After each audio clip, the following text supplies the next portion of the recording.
En el mes de abril del año de 1492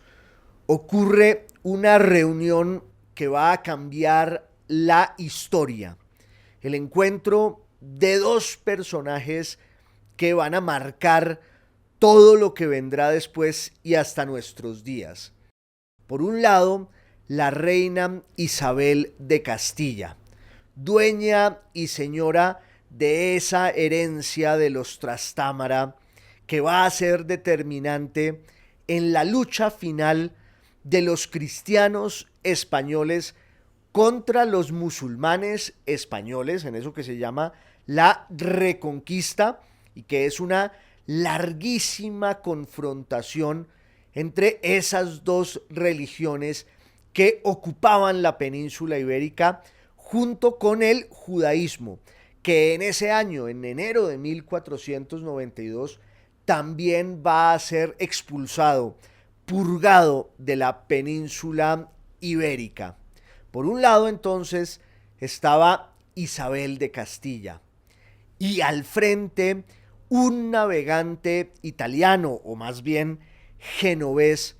que todos recordamos como Cristóbal Colón, Cristóforo Colombo, un personaje muy extraño, extravagante, que no hablaba bien ninguna lengua. Tenía un dialecto, un papiamento hecho de castellano, portugués y su lengua nativa, que era el dialecto de la Liguria. A la hora de escribir, Cristóforo Colombo usaba un latín salpicado de giros de taberna,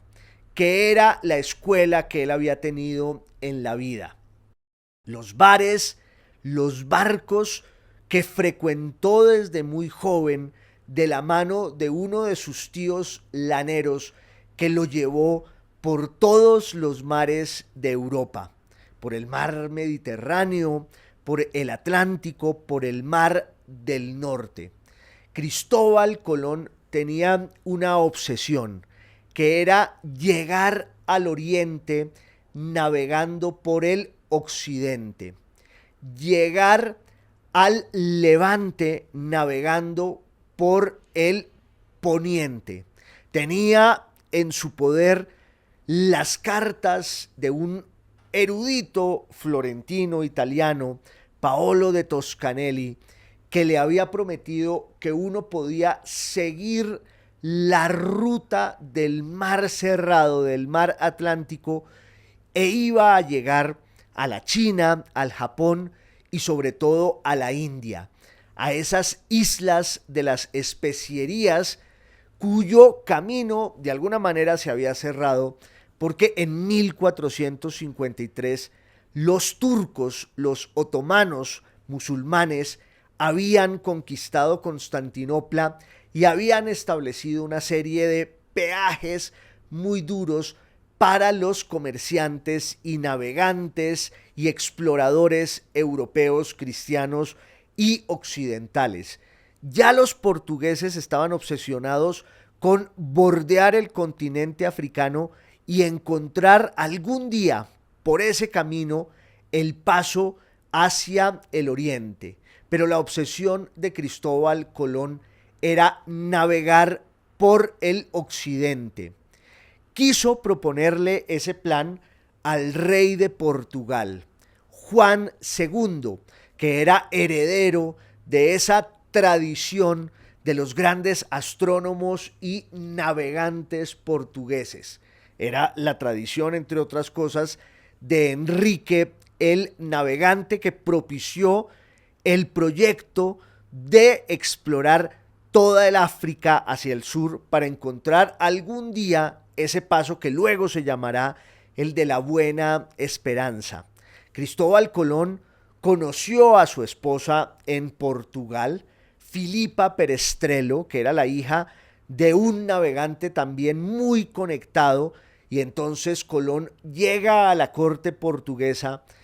se instala allí desde 1479, 1480, siempre con su proyecto bajo el brazo que nunca va a prosperar.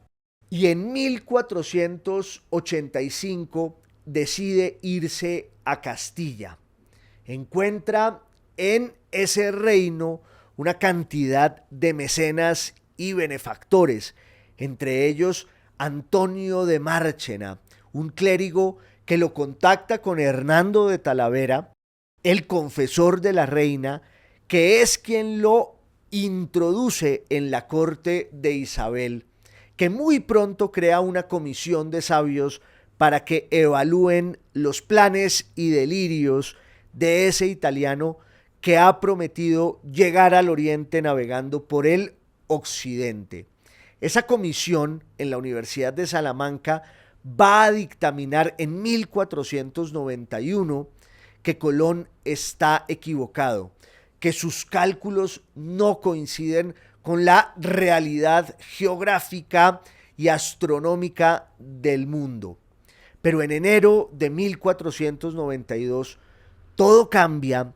porque los ejércitos castellanos, comandados por Fernando el Católico, el esposo de Isabel, han entrado al reino de Granada, el último reducto de los musulmanes en España, el último bastión del Islam. Es el reino nazarí que tiene que rendirse ante las armas de Fernando el Católico. Y ese envión va a empezar a persuadir con lentitud y tenacidad a la reina Isabel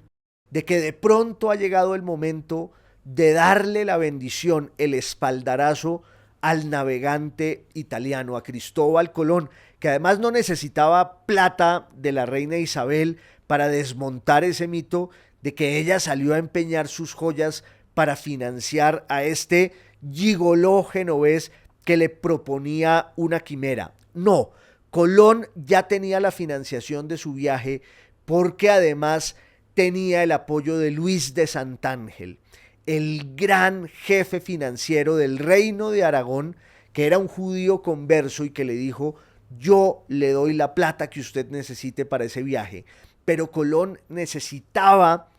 el apoyo de la corona para poder armar barcos en puertos y aserraderos castellanos. En abril de 1492, en Santa Fe, a las afueras de Granada, la reina, convencida por Luis de Santángel, decide llamar de nuevo a Cristóbal Colón. Ya habían tenido una reunión antes en la que ella le había dado un portazo y le había dicho que no lo iba a apoyar. Cristóbal Colón ya iba de la mano con su hijo Diego, buscando quizás el apoyo de los franceses o de los ingleses, pero la reina lo llama y él entra a su toldilla en Santa Fe y ella, emocionada por el triunfo reciente de su marido, ahí muy cerca en Granada, y por la unificación definitiva de los reinos cristianos de España, que también han expulsado a los judíos y ahora están obligando la conversión de los musulmanes, Isabel le dice a Colón que tiene carta blanca y firman un contrato, un pacto entre los dos para definir qué va a ocurrir el día en que él se encuentre con esas tierras de Oriente que ha codiciado durante años. En agosto de 1492, con 2 carabelas y una nao portuguesa, Cristóbal Colón se hace a la mar. El resto es historia. En ese instante de octubre, el 12 de octubre de 1492, cuando él cree encontrarse con el Japón, con la China y luego con la India, y en realidad está de bruces contra un nuevo mundo, frente a lo que luego llamaremos América, ese nuevo continente que cambió para siempre la historia. Esto es Instantes de la Historia. No olviden que pueden verlo en YouTube, @Boombox Podcast y tu plataforma de audio favorita, o en bluradio.com/Boombox. Allí nos vemos.